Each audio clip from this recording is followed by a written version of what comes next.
ফিরছেন তাসকিন। আগামীকাল শক্তিশালী একাদশ নিয়ে মাঠে নামছে ঢাকা ক্যাপিটালস। এবার চট্টগ্রামের বিপক্ষে মাঠে নামছে ঢাকা।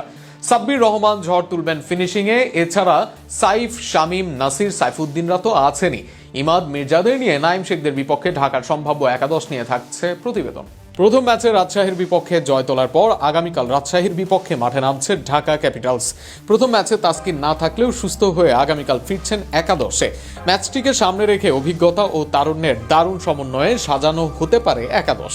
ওপেনিংয়ে সাইফ হাসান থাকছেন দলের বড় ভরসা। আগ্রাসী ব্যাটিংয়ের পাশাপাশি ইনিংস বড় করার সক্ষমতা রয়েছে তার। প্রথম ম্যাচের ব্যর্থতা ভুলে রয়্যালসের বিপক্ষে শুরুটা ভালো হলে ঢাকার ব্যাটিং আরও ভয়ঙ্কর হয়ে উঠতে পারে। অন্যদিকে পাকিস্তানে না ফিরলে কালও তার সাথে জুটি করবেন উসমান খান। 4 নম্বরে ব্যাট হাতে নামবেন গত ম্যাচে 45 করা আব্দুল্লাহ আল মামুন। 4 নম্বরে মিথুন অভিজ্ঞ ব্যাটার হিসেবে ইনিংস গুছিয়ে নেওয়ার দায়িত্বে থাকবেন। মিডল অর্ডারে স্থিরতা আনার পাশাপাশি প্রয়োজন অনুযায়ী রান গতি বাড়াতে পারেন দলীয় ক্যাপ্টেন।